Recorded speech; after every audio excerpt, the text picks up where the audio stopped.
ने उसके जहन पर गहरा असर छोड़ा था। फिर एक दिन अचानक उसकी तबीयत खराब हो गई। उसे मुसलसल उल्टियां लग रही थी। वह बीमार होकर बिस्तर पर जा गिरी थी। उसकी सास जमीला उसे देखकर परेशान हो गई। वह मुस्कान से कहने लगी, आखिर तुम्हें क्या हुआ है? तुम्हारी इतनी तबीयत क्यों खराब है? चलो तुम मेरे साथ, मैं तुम्हें डॉक्टर के पास लेकर चलती हूँ। लेकिन मुस्कान डॉक्टर के पास जाना नहीं चाहती थी, इसलिए उसने साफ इनकार कर दिया। लेकिन दूसरे दिन जब मुस्कान की हालत ज्यादा खराब हो गई तो जमीला उसे अपने साथ डॉक्टर के पास ले गई। डॉक्टर एक औरत थी। वह मुस्कान को गौर से देखने लगी। फिर जमीला से कहने लगी, तुम्हारी बहू हामिला है, यह माँ बनने वाली है। जमीला यह सुनकर हैरान रह गई थी, क्योंकि सरफराज और मुस्कान की शादी को अभी सिर्फ 1 महीना ही हुआ था। डॉक्टर जमीला की हैरानी देखकर कहने लगी, तुम्हारी बहू की शादी को कितना अरसा हो गया है? जमीला कहने लगी, अभी मेरे बेटे की शादी को सिर्फ 1 महीना हुआ है। डॉक्टर उससे कहने लगी, यह तो खुशी की बात है कि तुम्हारी बहू माँ बनने वाली है। जमीला भी बहुत खुश थी। वह खुशी खुशी मुस्कान को लेकर घर आ गई। लेकिन 2 दिन बाद जब सरफराज घर आया और जब जमीला ने अपने बेटे को यह खुशखबरी सुनाई कि तुम्हारी बीवी हामिला है, यह सुनकर उसके होश उड़ गए थे। वह गुस्से भरी नजरों से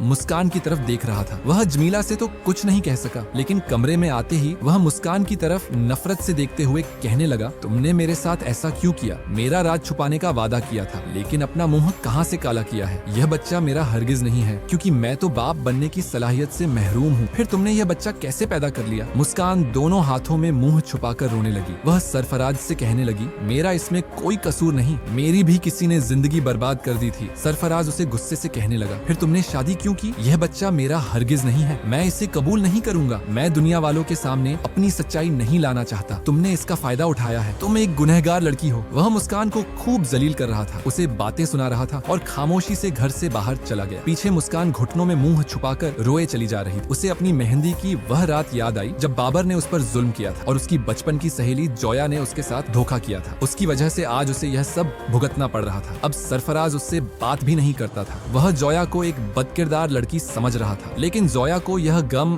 अंदर ही अंदर खाए जा रहा था कि एक ऐसा वजूद उसके अंदर पल रहा है जो कि नाजायज है। दोनों मियाँ बीवी एक कमरे में रहते थे, लेकिन एक दूसरे से बात भी नहीं करते थे। लेकिन घर वाले यही समझते थे कि यह बच्चा सरफराज का है। वे सरफराज की हकीकत नहीं जानते थे कि वह बाप बनने की सलाहियत से महरूम है। फिर एक दिन सरफराज मुस्कान से कहने लगा, मेरे दोस्त की हालत बहुत खराब है, वह अस्पताल में दाखिल है, तुम भी मेरे साथ चलो। मुस्कान उसके कहने पर अस्पताल चली आई थी। उसके चेहरे पर थकान थी, लेकिन जैसे ही उसकी नजर बेड पर लेटे उस शख्स पर पड़ी तो उसने नफरत से मुंह फेर लिया था। वह कोई और नहीं बल्कि बाबर था। बाबर ने भी मुस्कान को पहचान लिया था। वह सोच भी नहीं सकती थी कि सरफराज का दोस्त बाबर होगा, जिसने उसकी जिंदगी बर्बाद की। वह मेहंदी की रात अपनी इज्जत से हाथ धो बैठी थी, सिर्फ और सिर्फ इस इंसान की वजह से, और आज वह अस्पताल के